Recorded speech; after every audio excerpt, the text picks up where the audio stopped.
Hola, Dios te bendiga, bienvenida una vez más a tu página de Mujer Brilla Más. Aquí estoy una vez más para compartir contigo mi reto del mes de febrero, mi lectura de Génesis y Mateo, perdón. Y hoy me gustaría compartir contigo mi lectura del libro de Génesis. Me tocó leer el capítulo 41 y 42. Y en esta ocasión escogí de los dos capítulos, escogí unos versículos. Y me gustaría compartir contigo Génesis 41, 35 al 36, que dice lo siguiente: y junten toda la provisión de estos buenos años que vienen y recojan el trigo bajo la mano de Faraón para mantenimiento de las ciudades y guárdenlo. Y esté aquella provisión en depósito para el país para los 7 años de hambre que habrá en la tierra de Egipto, y el país no perecerá de hambre.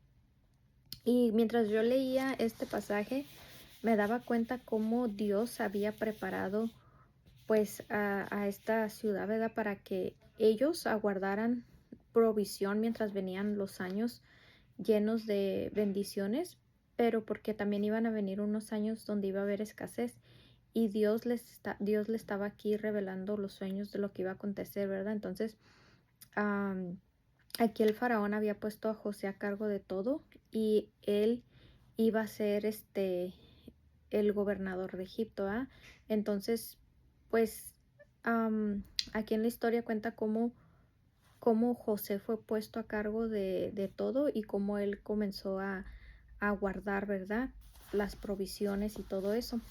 Entonces, lo que Dios ministra a mi vida es de que en los tiempos buenos que nosotros tengamos, cuando hay dinero, cuando hay abundancia, cuando tenemos económicamente, hay que aguardar para cuando se vengan los tiempos difíciles, ¿verdad? No hay que estar derrochando el dinero en comida chatarra, en comida de la calle todos los días, en comprar cosas que a veces ni necesitamos, pero que nomás gastamos por gastar. Y cuando vienen tiempos difíciles no tenemos ni un peso ahorrado, ¿verdad? Entonces, cuando Dios te provea de trabajo, cuando Dios te provea económicamente, hay que pedirle a Dios que nos dé inteligencia para poder administrar bien nuestro dinero, ¿verdad? Y para poder tener nuestro dinero, no te digo que no gastes, ¿verdad? El dinero se hizo para gastar, pero también hay que saberlo administrar, hay que saberlo invertir, más que nada también, a hacer inversiones a futuro, inversiones que tú digas, oh, esto me sirve en un futuro, ¿verdad? Hay que pedirle a Dios que nos dé sabiduría, inteligencia para poder administrar bien nuestro dinero, nuestros ingresos y para poder aprender a ahorrar, ¿verdad? Mi mamá, toda la vida, mi mamá siempre era muy ahorrativa. Mi mamá siempre nos ha enseñado cómo ahorrar dinero.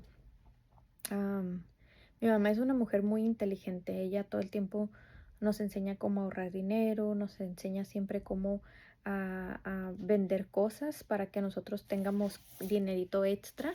Y mi mamá siempre ha sido muy sabia en esas cosas y créeme que yo he aprendido muchos consejos o muchas cosas que yo vi de niña, de cómo ella administraba su dinero. Yo lo he hecho hoy en día y me ha funcionado mucho. Entonces, hay que tener esa sabiduría de Dios, ¿verdad? Para poder administrar en los tiempos buenos, para que cuando se lleguen los tiempos difíciles, porque sabemos que pasan tiempos buenos y tiempos difíciles a veces, tengamos aguardado un dinerito extra y no estarnos gastando lo que tenemos ahorita pensando que toda la vida vamos a tener, ¿verdad? Porque aquí lo vemos en la palabra de Dios, hubo días buenos, hubo días no tan buenos, pero Dios siempre nos da esa sabiduría para administrar nuestras ganancias, nuestro dinero, ¿verdad? También me gustaría compartir contigo Génesis capítulo 42. Aquí hay varios versículos que me gustaría compartir contigo que estaba leyendo y me llamaba mucho la atención, la verdad. Decía, habla sobre José cuando se encuentra con sus hermanos, ¿verdad? En Génesis 42, versículo 16 y 17, dice: enviad a uno de vosotros y traiga a vuestro hermano, y vosotros quedad presos, y vuestras palabras serán probadas si hay verdad en vosotros, y si no, vive Faraón que sois espías. Entonces los puso juntos en la cárcel por 3 días. Aquí era cuando los hermanos de José fueron a comprar alimento después de la escasez que estaban viviendo en la tierra. Y José, dice la palabra de Dios que José luego los reconoció, pero sus hermanos no lo reconocieron a él porque se miraba diferente. Pero José sí los reconoció a ellos, y dice la palabra de Dios que los trató ásperamente, les habló ásperamente, que era una de las cosas que me llamaba mucho la atención, y cómo los trató como si fueran espías, aún sabiendo que eran sus hermanos.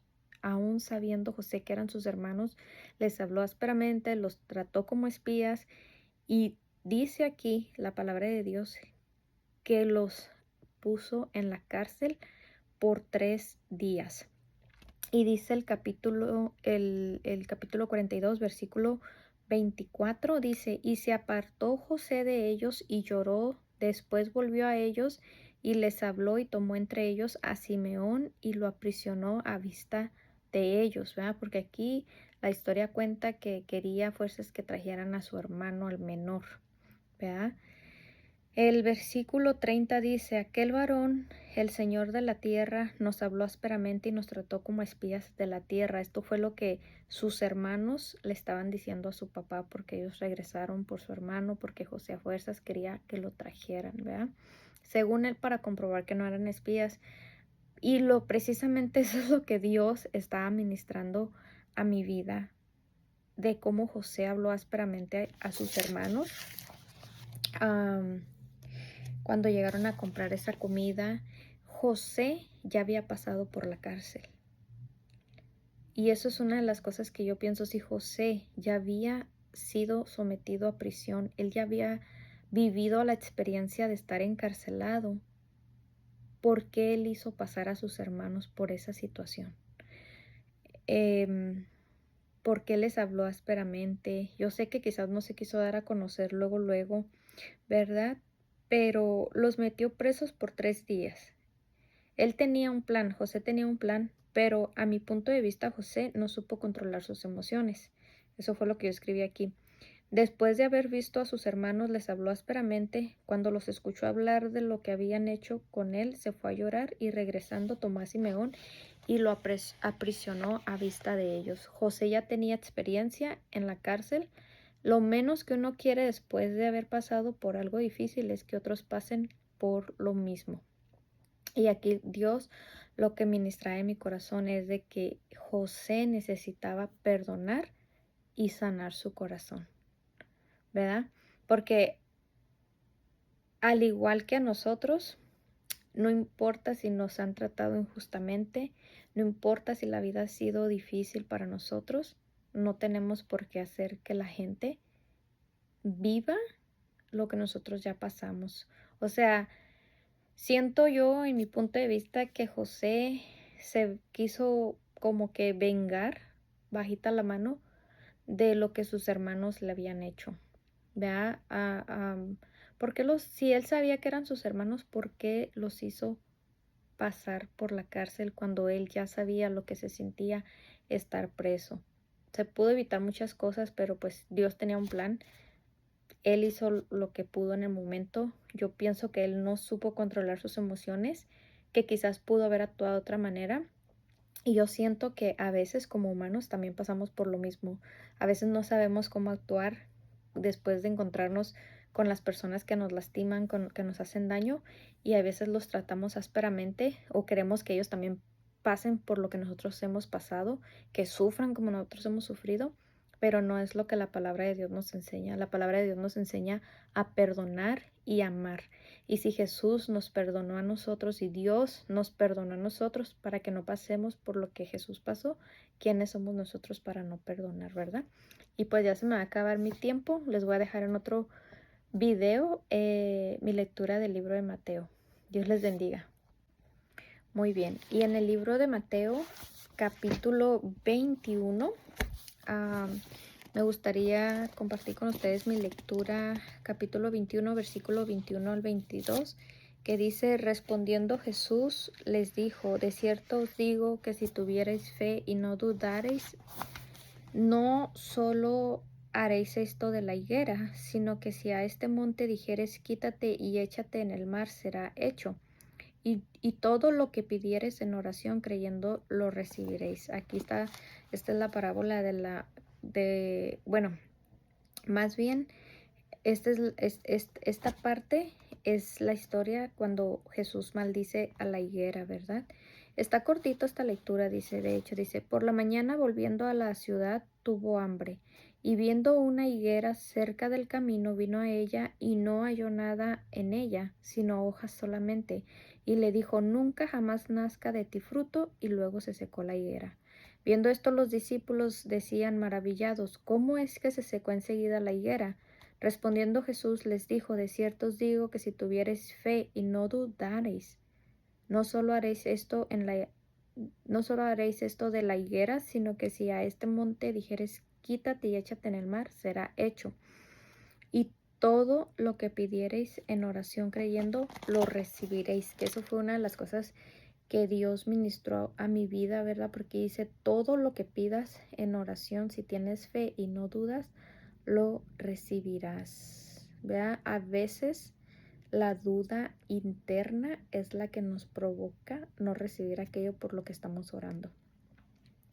Es como cuando Pedro caminó sobre las aguas y que se comenzó a hundir, ¿verdad? Porque entró esa pequeña duda dentro de él.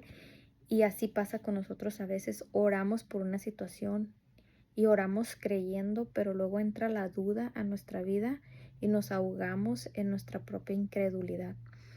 Pero que esta palabra nos motive a analizarla bien mientras la seguimos leyendo y poder entender que aquí claramente dice y todo, o sea, dice todo lo que pidieres en oración, creyendo, lo recibiréis.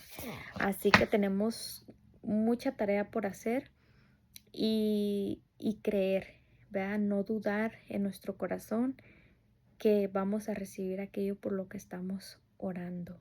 Hay que comenzar a activar nuestra fe, hay que comenzar a activar estas oraciones creyendo y no dudando. Y si el enemigo viene con esos dardos de meter duda, no hay que dejarlo, hay que seguir creyendo, hay que alabar a Dios en ese momento y creer que vamos a recibir por lo que hemos orado. Amén. Dios quiere hacer nuevas cosas en tu vida. Dios quiere hacer milagros en tu vida. Dios quiere responder oraciones en tu vida. No dudes más. Amén. Dios te bendiga y nos vemos en otro próximo video.